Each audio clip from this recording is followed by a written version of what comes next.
Hey thinkers, welcome to Coding and Game Design. Over the next couple of weeks, you'll be designing your own game using Purple Mash's 2DIY 3D. But this is not to say that you can't use other gaming tools to create your own version of a game. So I'm going to quickly take you through the presentation that we've created to show you a couple of things that you're going to be going through over the next few weeks. So the first thing is to understand that the challenge is to create a 3-level game that your friends and family can play online. So by the time you've finished with this course, you'll be sharing this with your friends and family and anyone in the world to be able to play your game online. So you're going to have 3 different collectibles, 3 different characters, a game title, some instructions, and launch it to play with your friends and family. So 5 steps to create your game and get it out there to the world. But now I want to introduce you to something called the thinker design process, which is just coming up with a game can be a bit challenging, and if it's not too challenging for you, that's great. But if it is, start yourself off with the ideation phase of the design process. This is where you ideate. It comes up with where you come up with ideas, and it can either be from your imaginations or ideas that you've thought of. And I meant to say imagination. Then you plan it. So understand what you've got to do over the next couple of weeks to build and launch your games. Prototype it, so create your first version. Play it yourself, give it to just 1 or 2 friends to try out. Maybe they've got a bit of feedback for you and you can make the changes from there. Then once you've completed with your game and your prototype, you can evaluate it and make sure that it met the expectations that you had from the beginning. And once you've done that, you can launch it to show it off to the world.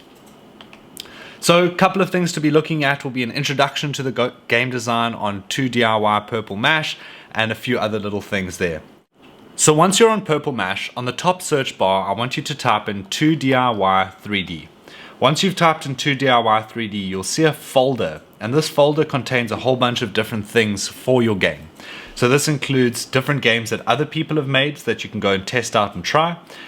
But the 2 that I want to focus on is 2DIY 3D, as well as the computer game planner and the game planner over here. But if we have a look at the computer game planner and launch it, this is a pamphlet. So a pamphlet would look something like an A3 piece of paper that's been folded in 3 ways. So you can take an A4 piece of paper like this. If I said A3, I'm sorry, but you take an A4 piece of paper like that, and you can fold it into 3 ways to make your pamphlet. And you've also got the back side of it to work with. On your game plan over here, you can set the scene where you write in where the game is essentially starting from. So some of the ideas we've seen come through include a scene for Halloween, for Christmas, and a bunch of other different spaces. But on the left-hand side, you'll notice that there's a bunch of questions here that you can ask yourself. So really understanding what is the theme of the story?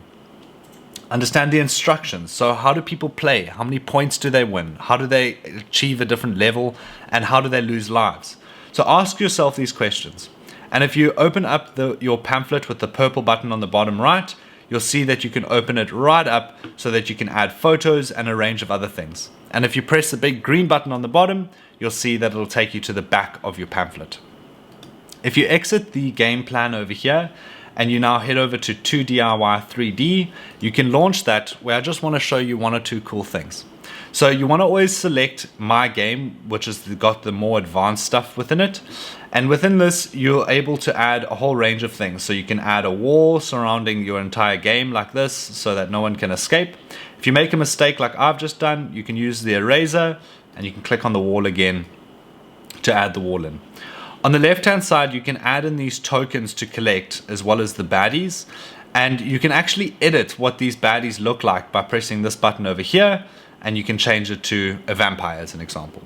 Keep in mind that you want to change the movement to either come and attack you or just go around in a random pattern. You can choose what damage it does to you and how it works. Once you've pressed OK, it will save the settings for that specific baddie. But if you press this button over here, it will essentially make all the characters do the exact same thing. So now you'll see all of those baddies have been turned into vampires. You can do the same with your coins over here. As a last and final thought, you'll obviously be able to just click around these buttons to play with the ground, the ceiling, the sky, and anything else that's part of it. But now there's one last thing I want to show you, which is on this top right over here, there's an eye. And that eye is where you go and enter in your game title and your instructions. So run away from the vampire and collect the garlic, because vampires don't like garlic. You can even add a voice recording into here. You can add different sounds, how much time someone has, and how many lives they start with. So you can increase their lives up to 5. And then the most important thing is please ensure that you save your game. So when you save your game, make sure that you save it under your work. You can type in vampires and I can press save. Now I know that when I exit Purple Mash, I'll be able to come back to my vampires game to finish it. If I want to continue and go to a second level, I just press this arrow over here and I'm on level 2. You'll see it comes up in green. I hope you have a little bit of fun with this and submit your game and enjoy the process. Please, if you need any help, don't forget you can email joel@thought.africa.